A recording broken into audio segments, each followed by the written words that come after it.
이번 시간에는 국어 124쪽, 125쪽에 있는 논설문의 특성을 생각하며 글 읽기에 대해서 공부해 보도록 하겠습니다.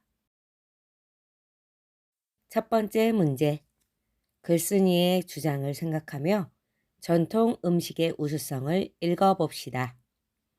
전통 음식의 우수성. 요즘에 우리 전통 음식보다 외국에서 유래한 햄버거나 피자 같은 음식을 더 좋아하는 어린이를 쉽게 볼 수 있습니다. 이러한 음식은 지나치게 많이 먹으면 건강이 나빠지기도 합니다. 그에 비해 우리 전통 음식은 오랜 세월에 걸쳐 전해오면서 우리 입맛과 체질에 맞게 발전해 왔기 때문에 여러 가지 면에서 우수합니다. 우리 전통 음식을 사랑합시다. 왜 우리 전통 음식을 사랑해야 할까요? 첫째, 우리 전통 음식은 건강에 이롭습니다. 우리가 날마다 먹는 밥은 담백해 쉽게 실증이 나지 않으며 어떤 반찬과도 잘 어우러져 균형 잡힌 영양분을 섭취하기 좋습니다. 또 된장, 간장, 고추장과 같은 발효식품에는 무기질과 비타민이 풍부하게 들어있어 몸을 건강하게 해줍니다. 특히 청국장은 항암 효과는 물론 해독 작용까지 뛰어나다고 합니다. 된장도 건강에 이로운 식품으로 알려져 있습니다. 이제 우리 전통 음식을 가까이 하면 계절과 지역에 따라 다양한 맛을 즐길 수 있습니다. 우리 조상은 생활 주변에서 나는 여러 가지 재료를 이용해 계절에 맞는 다양한 음식을 만들어 왔습니다. 주변 바다와 산천에서 나는 풍부하고 다양한 해산물과 갖은 나물이나 채소와 같은 재료에는 각각 고유한 맛이 있습니다. 이러한 재료를 이용해 만든 여러 가지 음식은 지역 특색을 살린 독특한 맛을 냅니다. 비빔밥의 경우 콩나물을 비롯한 여러 가지 나물에 육회를 얹은 전주 비빔밥, 기름에 볶은 밥에 고사리와 가늘게 찢은 닭고기, 각종 나물과 황해도 특산물인 김을 얹은 해주 비빔밥, 멍게를 넣은 통영 비빔밥과 같이 그 지역 특산물에 따라 다양하게 만들었습니다. 김치 또한 시원하고 톡 쏘는 맛이 강하거나 맵고 진한 감칠맛이 나는 등 지역에 따라 다양한 맛으로 만든 것을 볼 수 있습니다. 셋째, 우리 전통 음식에서 우리 조상이 슬기와 문화를 경험할 수 있습니다.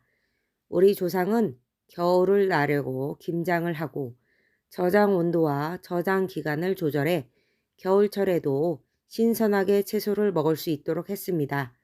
삼국시대부터 발달한 염장 기술로 고기류와 어패류를 오랫동안 보관해 맛있게 먹을 수 있도록 했습니다.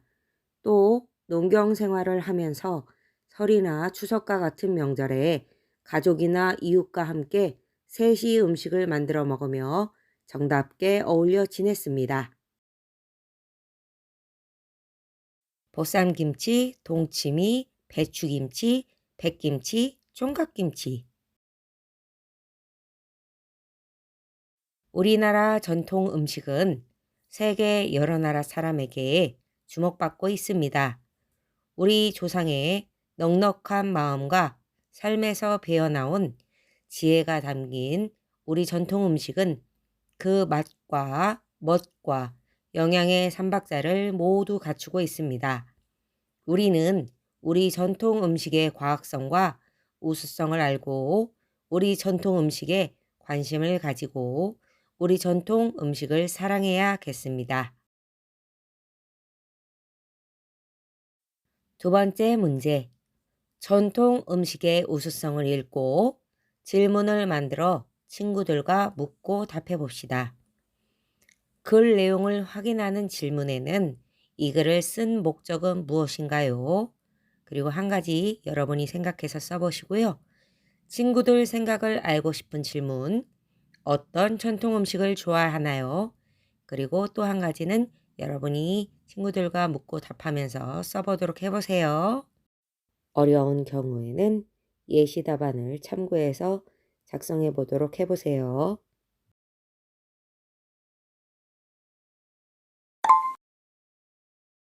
세 번째 문제. 전통 음식의 우수성을 다시 읽고 논설문의 특성을 알아봅시다. 가로 1번.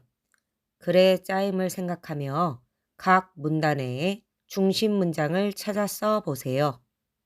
1. 우리 전통 음식을 사랑합시다. 서론이 되겠네요. 그리고 2번. 우리 전통 음식은 건강에 이롭습니다. 3번. 우리 전통 음식을 가까이 하면 계절과 지역에 따라 다양한 맛을 즐길 수 있습니다.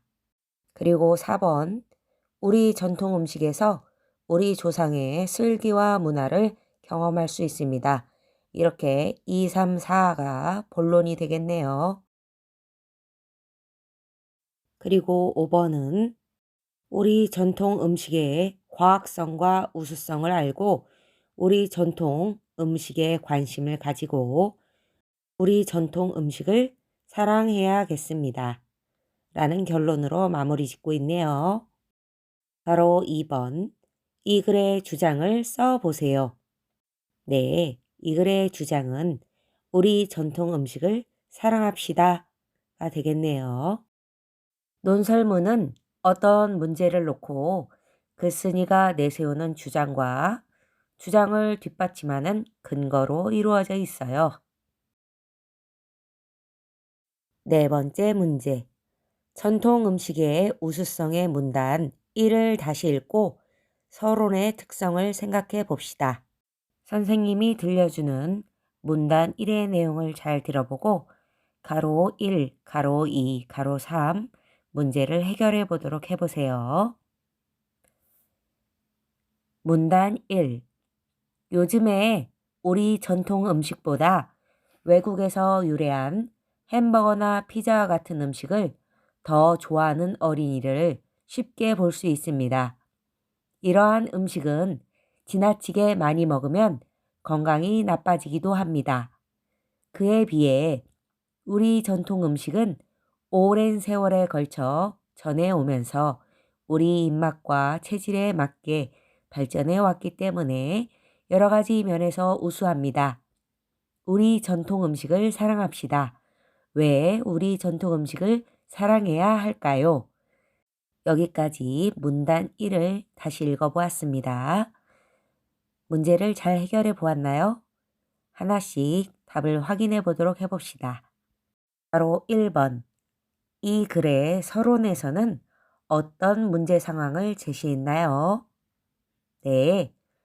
우리 전통 음식보다 외국에서 유래한 햄버거나 피자와 같은 음식을 더 좋아하는 어린이를 쉽게 볼 수 있는 상황을 제시했습니다. 가로 2번. 글쓴이는 서론에서 어떤 주장을 내세웠나요? 네. 우리 전통 음식을 사랑하자는 주장을 했습니다. 가로 3번. 논설문에서 서론은 어떤 역할을 한다고 생각하나요? 네. 글을 쓴 문제 상황을 밝히고 글쓴이가 글 전체에서 내세우는 주장을 분명하게 나타냅니다. 논설문의 서론에서는 글을 쓴 문제 상황을 밝혀요. 그리고 글쓴이가 글 전체에서 내세우는 주장을 분명하게 나타내요. 다섯 번째 문제.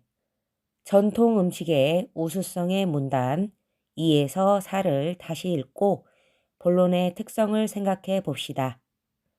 가로 1번. 본론은 어떤 내용으로 짰는지 친구들과 의논해 보세요. 본론에는 주장을 뒷받침하는 근거가 나타나 있어. 하나의 주장에 근거가 여러 개 제시되기도 해. 그리고 또 어떤 생각이 있을 수 있는지 친구들과 의논해 보세요. 의논이 마무리되었다면 그 아래 문제를 해결해 보도록 합시다. 가로 2번. 논설문에서 본론은 어떤 역할을 한다고 생각하나요? 네.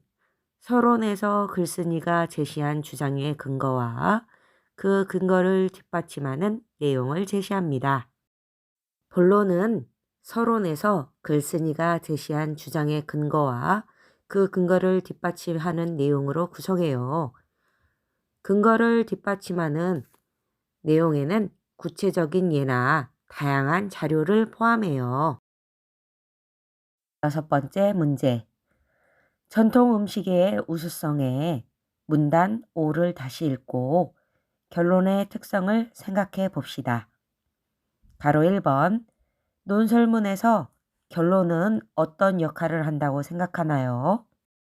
네.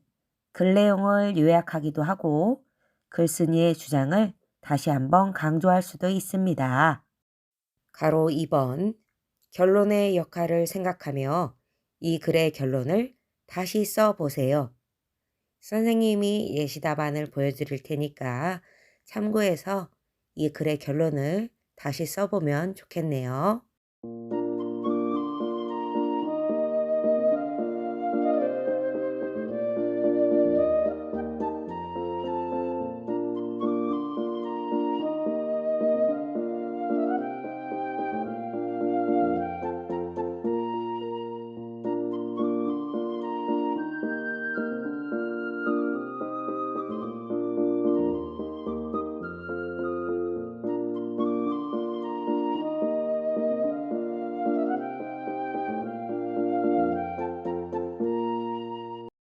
결론에서는 글 내용을 요약하기도 해요. 그리고 글쓴이의 주장을 다시 한번 강조할 수도 있어요. 7번째 문제. 논설문의 특성을 정리해 봅시다. 노란색 동그라미가 5개가 있네요. 밑줄 친 빈칸 3개를 여러분이 잘 생각해서 먼저 채워보시고 선생님과 답을 확인해 보도록 합시다.